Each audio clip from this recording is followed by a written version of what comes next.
कहानी की शुरुआत में हमें एक विलेज में दिखाया जाता है जहां पर एक महिला ट्वीन बच्चों को जन्म देने के लिए जा रही होती है। हालांकि एक ग्रैनी प्रेग्नेंट वोमन से कहती है कि वो बस थोड़ा सा और टाइम रुके, फिर एग्जैक्ट रात के 12 बजे बच्चों को जन्म दे। ऐसा करने से बच्चे एक दिन डायमंड्स को कमांड दे सकते हैं। डायमंड्स क्या है, इसके बारे में हमें आगे पता चलेगा। बच्चे पैदा होने के बाद उनके पिता काफी पैनिक में दिख रहे होते हैं। वो कहते हैं कि रात और दिन को डिवाइड करने वाले चाइल्ड बॉर्न हो चुके हैं। इसके बाद हमें सीधा 16 साल बाद दिखाई जाता है, जहां पर हम हमारे मेन कैरेक्टर यूरो को देखते हैं, जो कि एक बर्ड का शिकार करता है। यूरो उन्हीं टीम में से एक है। तभी यहाँ पर यूरो को अपने ऊपर से प्लेन का गैस दिखता है। कोई कारण है जिसकी वजह से उसे प्लेन अभी दिख नहीं रहा होता, उसे बस गैस ही दिख रही होती है। वैसे यूरो को एडवांस टेक्नोलॉजी के बारे में अभी कुछ भी पता नहीं है। इस प्लेन की गैस को वो ड्रैगन की तेल समझ रहा होता है। विलेज में आने के बाद यूरो का फ्रेंड डेंजी इस बात से थोड़ा सा नाराज था कि यूरो अकेले ही हंटिंग करने के लिए चला गया। अरे भाई, तेरे को कुछ हो जाता तो अरे चिंता करने की क्या ही बात है यार, लेफ्ट और राइट है ना मेरे साथ। हम देखते कि यहाँ पर विलेज के एंट्रेंस में 2 स्टैचूज होते हैं जिनका नाम लेफ्ट और राइट है। खैर, आगे हम देखते हैं कि यूरी यहाँ पर अपनी ट्विन सिस्टर के पास आता है। इसका नाम आशा है और पता नहीं क्या कारण है, लेकिन आशा को ऐसे ही बंदी बना के रखा है। कारण हमें आगे पता चलने वाला है। हंटिंग करना यूरी ने ये मेन अपनी बहन आशा के लिए सीखा होता है। अगर वो हंटिंग करता है तो ही इसको अच्छा खाना मिल सकता है, वरना इस साल विलेज ड्राई है। इस साल के क्रॉप्स ढंग से उगे नहीं है, उस वजह से इनको भरपेट खाना नहीं मिल सकता है। काम करने के लिए अडल्ट्स को माउंटेन के नीचे जाना होगा। शायद से हो सकता है। क्या आप भी काम करने के लिए जाएंगे? ये तुम क्या कह रहे हो? बिल्कुल भी नहीं। आखिर मैं अपने हंटिंग स्किल पर इतना काम क्यों कर रहा हूँ? अच्छा हंटर बनने के बाद मुझे नीचे जाके काम करने के कोई भी जरूरत नहीं है। भैया, हमारे पेरेंट्स ने जैसे हमें छोड़ दिया, वैसे तुम भी मुझे छोड़ के नहीं जाओगे ना? आशा, चिंता मत करो, मैं विलेज को छोड़ के मैं कभी नहीं जाऊंगा। जब तक तुम यहाँ पर हो मैं यहीं पर रहूंगा। मैं तुम्हें हमेशा प्रोटेक्ट करूंगा, ठीक है? ये सुन के आशा को बहुत ही अच्छा लगता है। तभी एक लड़की आके यूरो को कहती है कि सेलर डेरा आई है। यूरो डेरा के पास आता है। यूरो, कैसे हो? तुम्हें कुछ चाहिए क्या, बताओ? नहीं, मुझे कुछ भी नहीं चाहिए। लेकिन हम देखते कि डेरा यूरो को एक बॉल देता है। डेरा और इनकी काफी जान पहचान होती है। डेरा ऑलरेडी जानता है कि यूरो अपने लिए कुछ भी नहीं खरीदता, बस अपने बहन के लिए कुछ लेता है। डेरा यहाँ से चला जाता है। ये दोनों छोटे मोटे काम कर रहे थे, तो भी इन दोनों को एरोप्लेन्स की और हेलीकॉप्टर की आवाज आने लगती है। डेंजी ये आवाज पहले बार ही सुन रहा है, उससे कुछ पता नहीं है कि आखिर ये क्या है। यूरो बताता है कि माउंटेन के डीप में उसने एक बार इस आवाज को सुना था। ये दोनों भाई यहाँ पर आवाज को ड्रैगन समझ रहे होते हैं। तभी हमें एक हाथ को दिखाया जाता है जो कि इस माउंटेन पे लगे बैरियर को तोड़ देता है। डेरा को भी ये सेंस हो जाता है। बैरियर हटने के वजह से अब यूरो देख पा रहा होता है कि जो आवाज उसे सुनाई दे रही थी वो ये चीज है। हालांकि उसे ये भी पता नहीं है कि ये क्या है। विलेज के अंदर सब लोग भी उनको ही देख रहे होते हैं। तब हम देखते हैं कि एक मिलिट्री वाला बंदा एक विलेजर को खत्म कर देता है। दूसरी तरफ भी मिलिट्री विलेज के अंदर आ रही होती है।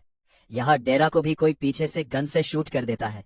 पर विलेजर से ग्रैनी से पूछते हैं कि आखिर क्या हो रहा है, ये अच्छी बात नहीं है। बैरियर हट चुका है क्या? लेकिन कैसे, वो मुझे नहीं पता। लेकिन वो लोग यहाँ पर यूरो को लेने के लिए आए हैं। हमें यूरो को छुपाना होगा। जाओ, उसको मेरे पास लेकर आओ। यहाँ पर डेंजी और यूरो जब विलेज की तरफ आ रहे थे, वो देखते कि यहाँ पर तो बहुत सारे विलेजर्स को मार दिया गया है। ये दोनों तो विलेज की तरफ निकल पड़ते हैं, लेकिन इनको सामने 2 मिलिट्री वाले दिखते हैं। मिलिट्री के शूट करने से पहले ही यूरो उनके बॉडी में तीर घुसा देता है। हालांकि एक बुलेट चल गई थी। अबे यार, ये क्या था, पता नहीं ये क्या था, लेकिन ये घातक लग रहा है। ये दोनों आके इनको किक जड़ देते हैं। आगे विलेज के एंट्रेंस के पास आ जाते हैं। यहाँ पर यूरो लेफ्ट और राइट पर लगे हुए एक शॉर्टकट रास्ते को ओपन करके आशा की तरफ निकल पड़ता है। दांजी भी अपनी मॉम को बचाने के लिए जाता है। इसके बाद हमें विलेज में एक लड़की को दिखाई जाता है, जहां पर हम देखते हैं कि वो कोई पावर का यूज करके विलेजर्स को खत्म कर रही होती है। एक छोटी बच्ची की मॉम को भी वो उसके सामने ही मार देती है और आके लड़की से कहते हैं कि चिंता मत करो, मैं बच्चों को हरम नहीं करती। साइड में एक बंदा जिंदा था, पर वो उसको भी खत्म कर देती है। छोटी बच्ची ये सब देखने के बाद बेहोश हो जाती है। इस लड़की का नाम गाबी होता है। वो किसी को फोन करती है और बोलती है कि मिडिल ईस्ट का एरिया सिक्योर हो गया है, ग्राउंड फोर्सेस अब ऊपर आ सकते हैं। लेकिन गाबी को ग्राउंड वाले फोर्सेस से कोई भी रिस्पांस नहीं आता। हम देखते कि डेरान यहाँ पर ग्राउंड के फोर्सेस को खत्म कर दिया होता है। डेरा को यहाँ पर एडवांस टेक्नोलॉजी के बारे में सब कुछ पता होता है। डेरा असल में कौन है इसके बारे में हमें आगे पता चलने वाला है। अभी वे हाना नाम की लड़की को फोन करके बताता है कि विलेज का बैरियर हट चुका है, वो नीचे उसका वेट करे, वो हो थोड़ी देर में वहां पर आ जाएगा। इसके बाद हमें एक लड़की को दिखाया जाता है जिसने ग्रैनी की बुरी हालत कर दी होती है। लड़की यहाँ पर आशा के पास आई होती है और हम देखते हैं कि वो यहाँ पर आशा को खत्म कर देती है। तब यूरो भी यहाँ पर आ जाता है। आशा भैया, मैं यहाँ पर हूँ, मैं आपको लेने के लिए यहाँ पर आई हूँ और बाकी सब विलेजर्स को खत्म करने के लिए भी। कौन हो तुम और आखिर ये सब क्या बोल रही हो तुम? मेरी बहन नहीं हो सकती। यूरो अटैक कर देता है लेकिन आशा उसे ब्लॉक कर देती है। माफ करना भैया, मैं बस एरो को ब्लॉक कर रही थी, मैं चीजों को अभी फुल्ली अडॉप्ट नहीं कर पाई हूँ। इसके बाद हमें डेरा को दिखाया जाता है जो कि मिलिट्री को खत्म करते हुए यहाँ पर विलेज में आता है, जहां उसे गाबी दिखती है। और गाबी का कॉन्ट्रैक्ट स्पिरिट डायमंड भी यही वो डायमंड है जिसने विलेजर्स को खत्म कर दिया है। ओह, तो आप इसे देख सकते हो, मिस्टर गाबी डायमंड से अटैक करती है लेकिन डेरा उसे डॉज कर देता है। हाँ, क्या बात है, तुम्हारा डायमंड तो कमाल का है मिस्टर। क्या आप ही हो जिसने नीचे वाली फोर्स को खत्म किया? लेकिन डेरा इसका कोई भी जवाब ना देके गाबी के ऊपर एक ग्रेनेड डाल देता है और यहाँ से निकल जाता है। यहाँ पर हम देखते हैं कि ग्रैनी अपने डायमंड से आशा को पकड़ लेती है। डेरा यहाँ पर आ चुका होता है।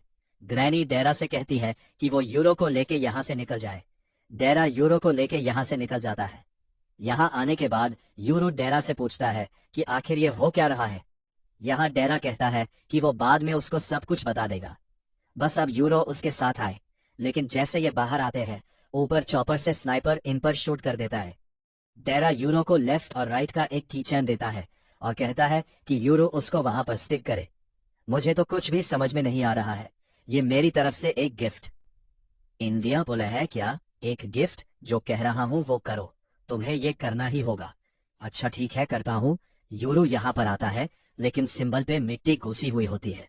वो मिट्टी को निकालने लगता है। स्नाइपर यूरो पे शूट नहीं करता क्योंकि उनको यूरो जिंदा चाहिए होता है। यहाँ मिट्टी निकालने के बाद यूरो इसे लगा देता है। तब डेरा आके यूरो के सर को जोर से उस पर पटक देता है। यूरो का ब्लड उस पर पड़ता है। स्नाइपर डेरा को शूट करने के लिए जा रहा होता है लेकिन तभी हम देखते ही कि लेफ्ट और राइट्स एक्टिव हो जाते हैं और सबसे पहले वो हेलीकॉप्टर को डिस्ट्रॉय करने लगते हैं। डेरा यूरो को पकड़ के आगे भगता है क्योंकि चॉपर यहाँ नीचे ही गिर रहे होते हैं। गाब ये देख के बहुत ही पैनिक हो जाती है क्योंकि वो चॉपर ये था जिससे वो घर वापस जाने वाले थे। खैर, हम यहाँ पर इनको दिखाया जाता है। लेफ्ट हमारा नया मास्टर तो एक बच्चा है, इसे कंट्रोल करना तो आसान होगा, उसकी एज चाहे कुछ भी हो, लेकिन वो हमारा मास्टर है, हमें उसे ओबी करना होगा। राइट हम देखते हैं कि ये दो डायमंड्स है और ये कोई और नहीं बल्कि लेफ्ट और राइट है और ये यूरो के डायमंड्स है। गोस्ट, स्पिरिट, मॉन्स्टर, ना जाने कितने नामों से लोग इनको बुलाते हैं, लेकिन यूरो ये तुम्हारे डायमंड्स है। यूरो को अपने एक पास्ट याद आता है जहां पर पहली बार उसके पापा ने अंडरग्राउंड सीक्रेट रास्ते से यूरो को लाया था। उसके पापा ने उसे कहा था कि यह रास्ते तब बनाया गया था जब विलेज एक कासल हुआ करता था। बस कुछ ही लोगों को इसके बारे में पता है। यूरो को भी इसके बारे में किसी को बताना नहीं है। रास्ते के आखिर में आने के बाद यूरो के डैड उसे बताते हैं कि ऊपर लेफ्ट और राइट है जो हमेशा उसे देखते हैं। प्रेजेंट में राइट कहता है कि वो दोनों हमेशा यूरो को देखते थे और वो उसके डायमंड्स है। यूरो यहाँ पर बहुत ही ज्यादा शौक में चला गया था कि भाई यही लेफ्ट और राइट है, तो ये क्राई बेबी हमारा मास्टर है। आइट, तुम हमारी मास्टर को अपसेट कर रहे हो। हेलो लेफ्ट और राइट, आपसे मिलके अच्छा लगा। तुम डेरा दी डीमन रिटेनर हो, तुम्हें भी हम देखा करते थे। डीमन रिटेनर का मतलब ऐसे लोग जो डीमन के साथ कॉन्ट्रैक्ट में आते हैं। लाइक जैसे यूरो ने अभी प्रोसेस की है, इससे वो भी एक डीमन रिटेनर बन गया है। हमें लगा कि वो बर्ड, लेकिन आखिर वो बर्ड्स कैसे थे? थोड़े अजीब थे। वो कोई बर्ड्स नहीं है बल्कि मॉडर्न टेक्नोलॉजी के व्हीकल्स हैं। खैर, हमारे पास बात करने के लिए टाइम नहीं है। यहाँ दो खतरे आए हैं, हमें तुरंत माउंटेन के नीचे सेफ ले जाओ। नेरा, हम तुम्हारे मास्टर नहीं है, हमारे मास्टर यूरो है। हम सिर्फ उनके ही कमांड को ओबे करेंगे। डेरा बता रहा होता है कि भाई एक्सपेंड करने के लिए टाइम नहीं है, इनको तुरंत ही निकलना होगा। लेकिन हम देखते हैं कि गाबी यहाँ पर आ गई होती है। ये किनन इसने इन दोनों डायमंड्स को सेंस कर लिया था। वो दोनों तो काफी स्ट्रांग दिख रहे हैं। ओल्ड मैन, क्या ये तुम्हारे डायमंड्स हैं? ओ, एक 16 साल का लड़का। हाँ, क्या तुम ही यूरू हो? हाँ, मैं हूँ। अच्छा, मतलब तुम ही आशा के भाई हो? हाँ, तो मेरे साथ क्यों नहीं आते? क्या तुम ही वो हो जिसने विलेज को खत्म किया है? हाँ हाँ, हम ही हैं। राइट यूरू से कहता है कि वो बस उसे कमान दे, फिर वो उस लड़की को उसकी औकात दिखा देगा। लेकिन यूरो कहता है कि वो उनको कुछ भी ऑर्डर नहीं देने वाला है। वो विलेज के गार्डियन है। हालांकि वो कहता है कि उसकी 2 रिक्वेस्ट है। पहली, विलेज में अभी भी सर्वाइवर्स होंगे तो उनको सेफली कहीं ले जाया जाए। दूसरी, काबियो उसकी शिकार है, उसे कोई भी टच नहीं करेगा। इसके बाद वो दोनों उनको जो करना है वो कर सकते हैं। क्या बात है, हम तो लकी हैं। लेफ्ट, हमारे नए मास्टर ने तो हमें पूरी छूट दे दी है। ठीक है मास्टर, हम समझ चुके हैं कि हमें क्या करना है। इधर आंसा ग्रेनी को बेच देती है। उसका डायमंड उसे प्रोटेक्ट करता है। ग्रेनी या महा, आपने जो किया है उसके लिए हम आपको कभी भी माफ नहीं करने वाले हैं। आपने जो किया है ना, उसके लिए आपको भुगतना होगा। इतना कहकर आंसा यहाँ से निकल जाती है। जाते समय आंसा को डेंजी और उसकी माँ दिखती है। हालांकि आंसा उनको कुछ भी ना करके यहाँ से निकल जाती है। यहाँ राइट तेजी से गाबी की तरफ निकलता है। टूट डायमंड सामने आ जाता है, लेकिन राइट जंप लगा के विलेज की तरफ निकल जाता है। हालांकि जाने से पहले वो गाबी से कहता है कि उसकी दूसरी हाफ बहुत ही गर्म दिमाग वाली है, तो उससे बच के रहे। लेफ्ट यहाँ पर आके टूट को किक मार देती है। यूरू ने बस गाबी को ही टच ना करने के लिए कहा है, तो डायमंड्स की वो अच्छे से धुलाई कर सकती है। यूरू यहाँ पर गाबी के पैर में तीर घुसा देता है। यूरू एक और तीर मारने के लिए जा रहा होता है। गाबी अपने डायमंड को बुला के यहाँ से भागने लगती है। यूरू भी उसके पीछे निकल जाता है। ये देखने के बाद डेरा भाई पैनिक हो जाता है। जितना हो सके उतना जल्दी माउंटेन से निकलना जो है। खैर, वो इस कीचेन को उठा लेता है। हमें विलेज में दिखाया जाता है जहाँ राइट आके इस लड़की को उठाता है, लेकिन लड़की उसे देख नहीं पा रही होती। राइट अपने आप को दिखाता है, लेकिन राइट को देखते ही वो बेचारी फिर से बेहोश हो जाती है। हम देखते हैं कि राइट ने जितने भी हो सके उतने सर्वाइवर को यहाँ पर ला दिया होता है। हालांकि वो सभी बस बच्चे ही थे। पता नहीं क्या कारण है, लेकिन सभी मुझे देखने के बाद तो बेहोश ही हो गए। बाहर आने के बाद राइट के सामने आशा आती है। ओ, तो तुम मुझे देख सकती हो, है ना? आशा राइट पे हमला कर देती है, लेकिन राइट चिल्ला के उसे ब्लॉक कर देता है। एक हेलो भी नहीं। हाँ, तुम्हारे पास जो पावर है वो खतरनाक है, लेकिन उससे तुम मेरा कुछ भी नहीं कर सकती। वैसे मैं अभी तुमसे फाइट करने के लिए तैयार हूँ, और मेरे मास्टर के ऑर्डर्स के लिए। लेकिन आगे कुछ कहने से पहले ही आशा उसकी बात सुने बिना यहाँ से निकल जाती है। इन दिनों के बच्चे अलग ही है, बात भी नहीं सुनते। तब भी राइट को आशा के ब्लड से कुछ जानी पहचानी खुशबू आती है। यहाँ गाबी ने अपने आप को बचाने के लिए सामने टूथ डीमन को लगा दिया होता है, लेकिन लेफ्ट अपनी स्ट्रेन से टूथ को ओपन कर देती है, और इसके बाद यूरो गाबी के शोल्डर पर तीर मार देता है, जिससे गाबी को बहुत ही पेन हो रहा है। तभी आशा आके सामने हमला कर देती है, जिससे दीवार लेफ्ट के ऊपर पड़ जाती है। यूरू यहाँ आशा से पूछता है कि आखिर वो कौन है। आशा बताती है कि वो तो उसकी सिस्टर है, लेकिन यूरू को इस बात पर यकीन नहीं हो रहा था, क्योंकि आशा उससे बड़ी और उसका बिहेवियर भी अलग दिख रहा था। आशा बताती है कि बाहर की दुनिया में न्यूट्रिशन से ज्यादा है और वो बहुत कुछ से गुजरी है, तो वो रियल में ऐसी ही है। तभी राइट यहाँ पर आता है और वो बताता है कि आशा के ब्लड से उसे यूरो की स्मेल आ रही है। वो दोनों सिबलिंग्स हैं। फिर अभी तक जो आशा थी, आखिर वो कौन है? रियल आशा बताती है कि वो एक इम्पोस्टर है। 10 साल पहले जब यूरो और आशा के पेरेंट्स आशा को लेके विलेज से भागे थे, ग्रेनी और बाकी सबको डर था कि यूरो भी इस विलेज को छोड़ के भाग जाएगा। यूरो इस विलेज में रहे, इसलिए उन्होंने एक इम्पोस्टर, एक फेक आशा को बनाया। वो जानती थी कि यूरो एक ब्रदर है, जब तक उसकी सिस्टर विलेज में होगी वो कहीं भी नहीं जाएगा। ये सब सुनने के बाद यूरो बहुत ही शौक हो जाता है। ठीक है, अब ये टचिंग रियूनियन हो गया है, तो आशा चान अब तुम्हें पीछे हटने में कोई दिक्कत नहीं है ना? डेरा सान, आप ये क्या कह रहे हैं? यूरो, वो तुम्हारे पीछे है। हमें अभी भी नहीं पता है कि रियल आशा कितनी कैपेबल है, और अगर तुम इस विलेज में रहते हो तो इस विलेज में और भी आधा डैमेज हो सकता है। अभी भी विलेज में सर्वाइवर्स हैं। ये सब सुनने के बाद यूरो पीछे हट जाता है। वो आशा से कहता है कि वो किसी भी विलेजर्स को हरम नहीं पहुंचाएगी, और यूरो भी फिर इस चूजी को छोड़ देगा। आशा इसके लिए मान जाती है। इसके बाद वो सब निकल जाते हैं। गाबी यहाँ पर कह रही थी कि वो उनको पकड़ सकते थे, लेकिन आशा कहती है कि गाबी के वर्ड्स को पहले हिल करना ये जरूरी है। हम देखते हैं कि आशा रोने लगती है। उसे बहुत ज्यादा राहत मिली होती है कि उसका भाई जिंदा है और सेफ है। इसका मतलब यह है कि आशा तो अपने भाई से प्यार ही करती है और वो उसे यहाँ पर बचाने के लिए ही आई थी। इन विलेजर को उसने क्यों मारा, इसके पीछे यकीनन कोई कारण ही होगा, जो कि हो सकता है कि हमें आगे पता चलेगा। खैर, तभी हम देखते हैं कि बैरियर वापस आने लगता है। गाबी कहती है कि उनको निकलना चाहिए। ये दोनों माउंटेन से भागते हुए रोड पर आ जाते हैं, जहां पर हाना एक कार के साथ उनका ही वेट कर रही थी। हाना ये वही है जिसको डेरा ने फोन पे रेडी रहने के लिए कहा था। सनपाई, क्या मसला है?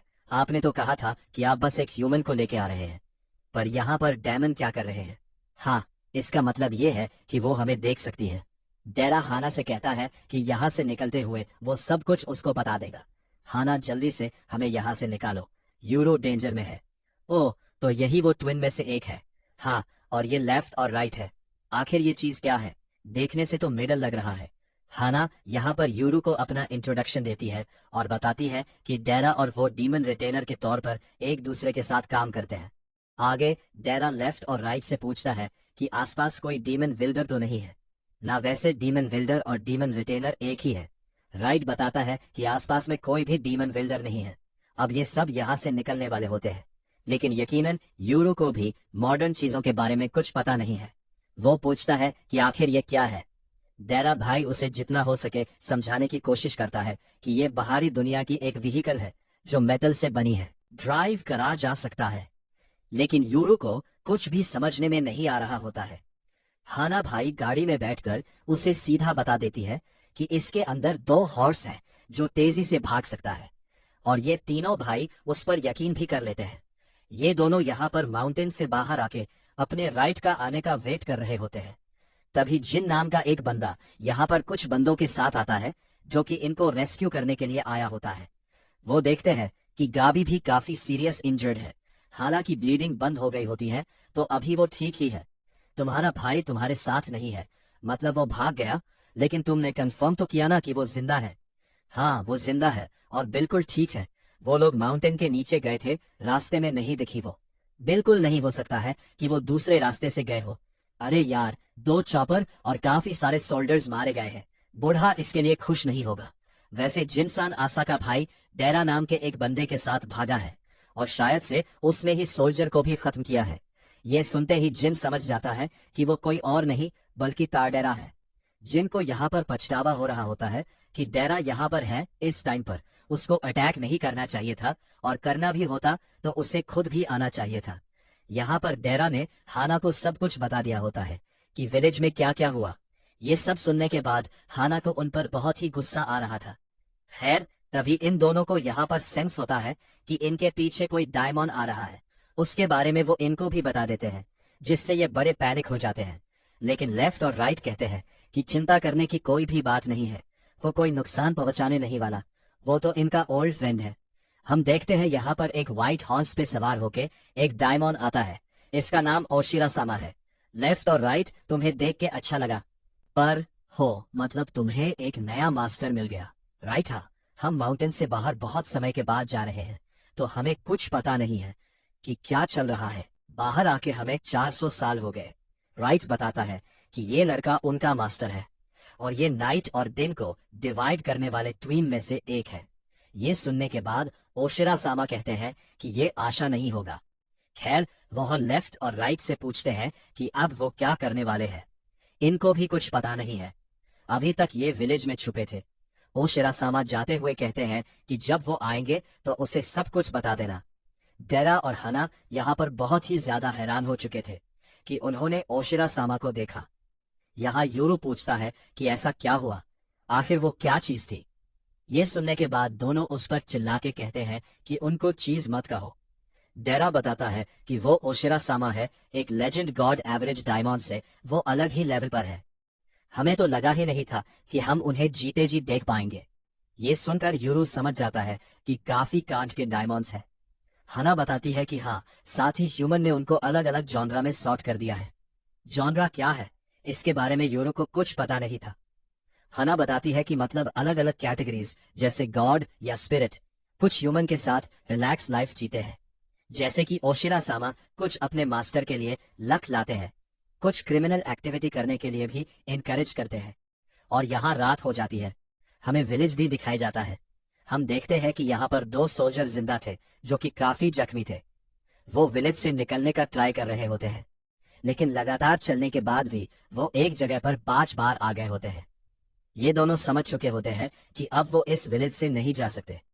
इसके बाद हमें इनको दिखाई जाता है जो शहर में आ गए होते हैं, और सिटी को पहली बार देखने के बाद यूरो बहुत ही ज्यादा हैरान हो चुका था। आगे हम देखते हैं कि ये सब यहाँ पर एक स्टेशन पर रुके होते हैं। डेरा यूरो के लिए कुछ कपड़े और खाना लेके आया होता है। राइस बॉल को खाने के बाद यूरी यहाँ पर हद से ज्यादा हैरान हो जाता है कि खाना इतना भी टेस्टी हो सकता है। वो तो कह रहा होता है कि क्या ये गॉड्स का खाना है। खैर ये दोनों पूछते हैं कि भाई ये जगह कौन सी है। डेरा बताता है कि ये एक रेस्ट एरिया है जहाँ पर फूड शॉप्स हैं और अंदर लेटरिंग करने के लिए भी जगह है। इन दोनों को भाई ये जगह बहुत ही बढ़िया लग रही होती है। डेरा पूछता है कि क्या वो अंदर आना चाहेंगे, लेकिन वो दोनों कहते हैं कि वो यहाँ यूरो के साथ ही रहने वाले हैं। डेरा और हाना खाना खाने के लिए निकल रहे होते हैं। राइट पूछता है कि गाड़ी के अंदर जो हर्ष है क्या वो उसको खाना नहीं देंगे। हाना बताती है कि वो उसको बाद में ऑयल देने वाली है। यहाँ पर रेस्टोरेंट में खाना खाने के बाद डेरा हाना को बताता है कि डेरा अब अपने पुराने रेगुलर घर में नहीं जा सकता, क्योंकि आशा और बाकी सबने उसे देख लिया है। उसको कोई और लोकेशन चाहिए होगी, और साथ में यूरो को प्रोटेक्ट करने के लिए उनको उसके फेक मॉम डैड बनना होगा। ये सुनने के बाद हाना को बहुत ही ज्यादा गुस्सा आ जाता है। वैसे भी उसे बच्चे कुछ पसंद नहीं है, लेकिन हिगाशी विलेज के डायमंड रिटेनर होने के नाते उसके पास कोई चॉइस नहीं थी। उसे डेरा की हेल्प करनी होगी। यहाँ पर यूरो ने सारा खाना खा लिया होता है। वो राइट लेफ्ट से पूछता है कि क्या वो उनके लिए कुछ खाना लाए। चिंता मत करो, हम ह्यूमंस का खाना नहीं खाते। तो मैं आपको क्या कहकर बुलाऊं? आप जो चाहे कह सकते हैं। चाहे तो आप हमें न्यू नाम भी दे सकते हैं। और हाँ, हमसे फार्मर होने की कोई भी जरूरत नहीं है। आप हमारे मास्टर हैं, ठीक है? लेफ्ट और राइट, तुम दोनों को मेरे सिस्टर के बारे में जो कुछ भी पता है वो सब कुछ मुझे बता दो। राइट बताता है कि हिकाशी विल एज में वो बस आने जाने वाले लोगों को देखा करते थे। विलेज के अंदर क्या होता था इसके बारे में इनको कुछ भी ज्यादा पता नहीं रहता था। विलेजर्स की बातें सुन के लेफ्ट राइट को पता चला कि यूरू और आशा ये ट्विन्स सब पैदा हुए हैं, और कुछ समय के बाद उन्होंने यूरू को देखना शुरू किया। जब तुम छोटे थे तुम्हारे फादर तुम्हें हॉन्टिंग करने के लिए ले जाते थे। मुझे भी वो याद है, लेकिन दूसरे ट्विन को हमने बस मुश्किल से ही कभी देखा। हमने एक्सेप्ट कर लिया कि वो किसी बीमारी से मारी गई। लेकिन 10 साल पहले हमने देखा कि तुम्हारे पेरेंट्स एक लड़की को लेकर विलेज से भाग गए। वो एक छोटी सी लड़की थी जिसके ब्लड की स्मेल सेम टू सेम आपकी जैसी थी। और फिर वो छोटी लड़की बड़ी होके विलेज में ये अटैक कर दी। मुझे लगा कि हमारे पेरेंट्स मुझे और आशा को छोड़ के चले गए थे, लेकिन ऐसा नहीं था। बस मुझे अकेले को छोड़ दिया गया। इसका मतलब ये है कि जो अपने आप को आशा कह रही है, शायद से उसे पता होगा कि हमारे पेरेंट्स कहाँ पर हैं। तब ये दोनों यहाँ पर आते हैं। यूरो देखता है कि भाई हाना तो हद से ज्यादा ही गुस्से में है। हाना सान, क्या हुआ? किसी कारण की वजह से हम तुम्हारी गार्डियन होने वाले हैं। तुम अगर दिक्कत में पड़ते हो तो उसके लिए हम जिम्मेदार होंगे। डेरा यूरो से कहता है कि वो काफी समय तक ड्राइव करने वाले हैं, तो यूरो को लेटरिन करना है तो वो कर ले, लेकिन वो कहता है कि उसने खुले में कर लिया। ये सुन के हाना हैरान हो जाती है। वो कहती है कि ये तो अभी से दिक्कत कर रहा है। डेरा यूरो से कहता है कि वो ऐसे गाड़ी के ऊपर ना बैठे, फालतू में लोगों का अट्रैक्शन आएगा। यूरो कहते हैं लेफ्ट और राइट भी ऊपर बैठे हैं। तब हाना बताती है कि नॉर्मल पीपल्स उन्हें नहीं देख सकते। राइट बताता है कि यूरो के जैसे डायमंड बिल्डर्स ही उन्हें देख सकते हैं, और साथ ही डायमंड अपने आप को किसी को दिखाना चाहे तो दिखा सकते हैं। आखिर में कुछ ह्यूमन ऐसे होते हैं जिनमें इनको देखने की एबिलिटी होती है। ये लोग कहीं पर निकल पड़ते हैं कागीमोरी क्लैन, जिन्होंने विलेज पर अटैक किया था। यूरो उनके बारे में डेरा से पूछता है कि क्या वो भी डीमन विल्डर्स हैं। डेरा बताता है कि उनके पास कुछ डायमंड विल्डर्स हैं। आगे डेरा यूरो को उस क्लैन की थोड़ी सी हिस्ट्री बताता है कि वो क्लैन हिगाशी विलेज को छोड़ के बाहरी दुनिया में रहने लगे। वो विलेज के एक ब्रांच क्लैन की तरह ही थे। उनकी सोच अलग थी। इस वजह से वो विलेज को छोड़ के भाग गए। कुछ समय बाद डेरा और बाकी सब बाहरी दुनिया में जो हिगाशी विलेज के कुछ खबरी थे, उससे पता चला कि यूरो की बहन आसा उस क्लैन के पास है। इसके बाद हमें एक बिल्डिंग में दिखाया जाता है जहां हम देखते कि एक लड़की भाग रही थी। उसका कोई पीछा कर रहा था। भागते भागते लड़की लिफ्ट में चली जाती है, लेकिन बंदा यहाँ उसे खत्म करने के लिए आ जाता है। लेकिन यहाँ पर आने के बाद हम देखते हैं कि ये तो एक डायमंड है। बंदा इसको देखने के बाद हद से ज्यादा डर जाता है। हमें पता चलता है कि ये जिन का डायमंड है। आव वाई नाम की एक लड़की ने जिन से कहा था कि कोई उसका पीछा कर रहा है, इसलिए जिन ने इस मैटर को शायद सॉल्व कर दिया होता है। शायद जिन और दूसरे इनके साथ वो ऐसे कॉन्ट्रैक्ट पर भी काम कर लेते होंगे। खैर, हमें एक दूसरी लड़की को दिखाया जाता है जो कि सेम लिफ्ट में जा रही थी, लेकिन ये डायमंड को देख पा रही होती है। वो बहुत ही ज्यादा डर जाती है। तब ये जिन यहाँ पर आता है। वो उससे कहता है कि वो चिंता ना करे, वो उसको कुछ भी नहीं करने वाला, और जो कुछ भी उसने देखा है उसके बारे में वो किसी को ना बताए। यहाँ डेरा यूरो को बताता है कि उसका असली नाम ता डेरा है। हाना चान और मुझे भी ज्यादा कुछ बताया नहीं गया है। बाहरी दुनिया में हमारी फैमिली जनरेशन से रहती है। हम जो ये जॉब करते हैं ये हमारी पूर्वजों की देन है। ग्रानी यामाहा एक चीज के लिए हमेशा इंसिस्ट रहती है, ट्विन्स किसी के हाथ में ना लग जाओ। विलेज में गुड्स और इंफॉर्मेशन देना ये मेरा काम था, और बाहर के सारे आउट्स काम मैं क्या करती थी? मैं तो कभी विलेज में गई भी नहीं। पता नहीं कि ग्रैनी क्या सोचती है, लेकिन तादेरा होने के नाते मैं क्लान के रूल्स की रिस्पेक्ट करता हूँ। यूरो पूछता है कि वो और उसके सिस्टर आखिर है क्या। राइट बताता है कि ईस्ट के विलेज में जब रात और दिन एक हो और उस समय भी बॉय और गर्ल जन्म लेते हैं तो दुनिया के टुकड़े हो जाते हैं। जितना राइट और लेफ्ट को पता है, ऐसी इंसिडेंट इससे पहले 400 साल पहले हुआ था, जब उस विलेज में डे और नाइट को डिवाइड करने वाले ट्विस्ट पैदा हुए थे। उस समय पर नेशन एक बड़ी वॉर ईस्ट और वेस्ट में स्प्लिट हो गए थे। ये सब कांड होने से पहले भी नेशन में एक दूसरा वॉर चल रहा था जो कि नॉर्थ और साउथ में था। ये जो दोनों ही वॉर हुए थे उनमें डायमॉस इन्वॉल्व थे। तो इसका मतलब ये है कि हम वो कर्स्ट होने चाहिए जो दुनिया को क्योस में डाल देंगे, नहीं वो लोग जो आपके पावर का यूज करके फाइट स्टार्ट करना चाहते हैं। क्या हमारी पावर? मेरे पास तो कोई भी पावर नहीं है, अभी नहीं है, लेकिन आपके पास पावर हासिल करने के लिए कैपेबिलिटीज है, और शायद से आशा ने वो ऑलरेडी हासिल भी कर लिया है। राइट बताता है कि आशा के पास अब ब्रेक की पावर है। ये एक ऐसी पावर है जो फोर्सफुली किसी भी चीज जैसे पावरफुल बैरियर या तो कुछ और भी ओपन कर सकता है। लेफ्ट बताती है कि उसकी ट्विन पावर सील है। ये पावर फोर्सफुली कुछ भी क्लोज कर सकती है, मतलब शायद से ये पावर यूरो के पास होगी। हाना पूछती है कि अगर ये दोनों पावर एक दूसरे से टकरा जाए तो क्या होगा। डेरा कहता है कि एक पैराडॉक्स, क्या ऐसा कोई है जिसके पास ये दोनों पावर है? जितना हमको पता है नहीं। तो इसका मतलब ये है कि किसी को भी कुछ पता नहीं है कि क्या होगा। हाना बोलती है कि साइक विलेज का फेक चीज बन गया था और विलेजर एल्डर से मैनिपुलेट हो रहे थे, और इसलिए आशा ने उन्हें खत्म कर दिया। यूरो डेरा से पूछता है कि विलेज के अराउंड बैरियर था तो डेरा अंदर कैसे आता था। डेरा बताता है कि विलेज के अंदर आने के लिए पैसिफिक रास्ता था जो उसके क्लैन को पता था, इसलिए डेरा जब चाहे विलेज में आ सकता था। यूरो की मां बाहरी दुनिया से थी, लेकिन वो गलती से विलेज में पहुंच गई थी। बहुत ही रेयर है, लेकिन ऐसा भी हो जाता है कि माउंटेन पे घूमने आई कोई विलेज तक पहुंच जाते थे। यूरो को अपने मॉम के साथ एक बचपन की याद आती है। यूरो, मैं जहां पर पैदा हुई थी उस जगह पे तुम्हारे नाम का मतलब नाइट है। मैं आशा करती हूँ कि एक दिन मैं तुम्हें आशा और तुम्हारे फादर को वहां पर लेकर जाऊं। अगले दिन हम देखते हैं कि यूरो यहाँ पर अभी बाथरूम को यूज करना सीख गया होता है। ये केन बाहरी दुनिया के नजारे देखने के बाद ये तीनों काफी हैरान हो चुके थे। रात में यहाँ पर कितनी सारी लाइट्स ही थी। वो कैसल देखो ना, वो देख के मैं काफी हैरान हूँ।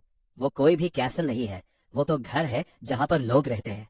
डेरा साम ने कहा था कि वहां पर बहुत सारे लोग रहते हैं। इसे कैपिटल में तो काफी सारे लोग हैं। नहीं, ये कोई कैपिटल भी नहीं है। डेरा साम ने कहा था कि कैपिटल टोक्यो है, वहां पर 10 मिलियन लोग रहते हैं। क्या 10 मिलियन? जहां पर अभी हमें इस जगह का नाम गुंतामा परफेक्ट क्योर है। यहाँ हाना चान ने मुझे बताया था इतने सारे ह्यूमन के बीच में छुपने के लिए यकीनन यह जगह बेस्ट है, और इतने सारे ह्यूमन के बीच में हमें तुम्हारे सिस्टर को तलाशना है। यूरो को डेरा और हाना चान अच्छे लोग लग रहे होते हैं। हालांकि डेरा ने उसके सिस्टर के बारे में अब तक उससे सीक्रेट रखा।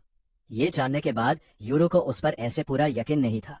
और जो रियल आशा है यूरो को भाई, उस पर भी पूरा ट्रस्ट नहीं है। एंड्स चाइल्ड को लेके विलेज से भाग गए। यकीनन ये कोई स्मॉल डिसीजन नहीं है, मुझे उससे बात करनी होगी। यूरो ने यहाँ पर सोच लिया होता है कि वो आशा को पकड़ के उसके मॉम डैड का पता लेगा, और ये सब करने के लिए वो लेफ्ट और राइट से कहता है कि क्या वो उसकी हेल्प करेंगे, और यकीनन वो हाँ ही कहते हैं। आगे ये डेरा के पास आते हैं। डेरा इनको बताता है कि हाना ने इनके लिए रहने के लिए जगह ढूंढ ली है। वैसे डेरा सान, आप इसको काफी यूज करते हैं, आखिर क्या है ये? और ये एक फोन है, इसके बारे में मैं तुम्हें कैसे बताऊं? ऐसा समझो कि ये मैसेज को सेंड करने के लिए यूज होता है, लेकिन वॉइस के साथ स्मोक सिग्नल, याद है ना? ये उसी की तरह काम करता है। अच्छा ऐसा है। हाँ, इस पार्ट में इतना ही है। आगे और पार्ट के लिए लाइक और सब्सक्राइब करें।